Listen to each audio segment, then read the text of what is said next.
Hello children, we'll continue laws of motion and today I'll explain you Newton's third law of motion.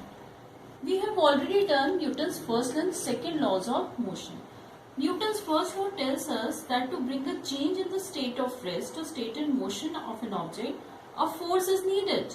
That a force produces a change in velocity of the object. In Newton's second law of motion, you read about the magnitude of acceleration produced by the force when applied on the object. But these two laws do not explain how the force acts on the object. This question is answered by Newton's third law of motion. And what is Newton's third law of motion? To every action, there is always an equal and opposite reaction. Let us take some examples. Consider a book lying on the table. This is the table and this is the book lying on it. The weight of the book acts vertically downwards, but the book does not move downward. It implies that the resultant force on the book is zero. That is why it is not moving, it is not falling. And this is possible only if the table exerts an equal upward force on the book, equal to the weight of the book. This force on the book exerted by the table balances the weight of the book. Thus, this force weight is balanced by the reaction force R of the table top. Now let us take the second example. While moving on the ground, we exert a force by our feet to push the ground backwards, and the ground exerts a force of same magnitude on our feet forward, which makes us to move forward.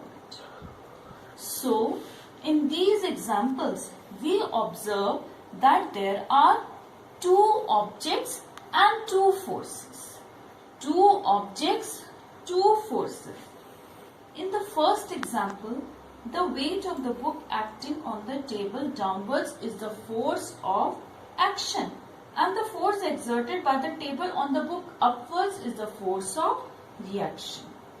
In this example, the force exerted by feet on the ground is the force of action, and the force exerted by the ground on our feet is the force of reaction. Thus, Newton's third law of motion states that in the interaction of two bodies A and B, the magnitude of reaction, that is the force AB applied by the body B on A, is equal in magnitude to the action, that is the force BA applied by the body A on B, but they are in direction opposite to each other. Always the action and reaction forces are opposite to each other.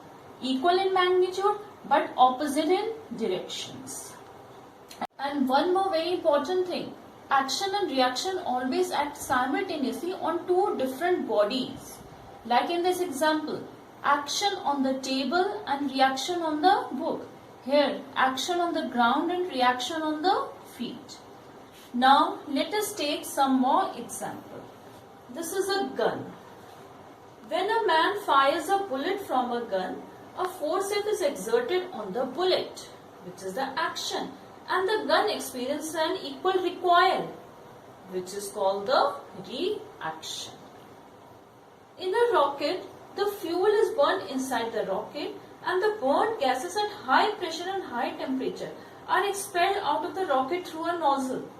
Thus, the rocket exerts a force F action on the gases to expel them through a nozzle backwards, and the outgoing gases exert an equal and opposite force reaction R on the rocket, due to which it moves in the forward direction. Now children, let us see some more examples from your textbook. See, while you are pushing a wall, you exert a force on the wall, that is the action, and the wall exerts a force on your palm, that is called the reaction. So action and reaction are acting on two different bodies. Similarly, the motion of a boat away from the shore. When a boatman wants to move the boat away from the shore, he pushes the shore by a bamboo or with his oar. Thus, it is the action. The shore pushes the boatman along with the boat away with an equal and opposite force, which is called the reaction. So, action on the shore and reaction on the boat. Motion of boat in water. To move a boat ahead in water, the boatman pushes the water backwards with his oar, which is the action, and the water exerts an equal and opposite force in the forward direction on the boat, which is the reaction, and due to this the boat moves ahead. It is a common experience that while we are stepping down from a boat, it moves away from the shore. This is because in order to get off of the boat, the man exerts a force on the board of the boat, which is the reaction. This creates a force of reaction which enables him to step out of the boat. At the same instant, the boat tends to leave the shore due to the force exerted by the man. That was the action. Thus, for the safety of passengers, the boatman ties a boat to the pole on the shore so that it does not move away. Now, catching a ball. While catching a ball, the ball exerts a force on the palm of the cricketer, which is called the action, and the cricketer exerts an equal force on the ball to stop it, which is the force of reaction. Thus, these all examples show us that action and reaction act simultaneously but on two different bodies.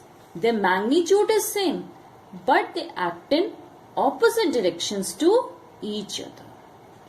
So children, will continue the rest of the chapter in our next class. Thank you children.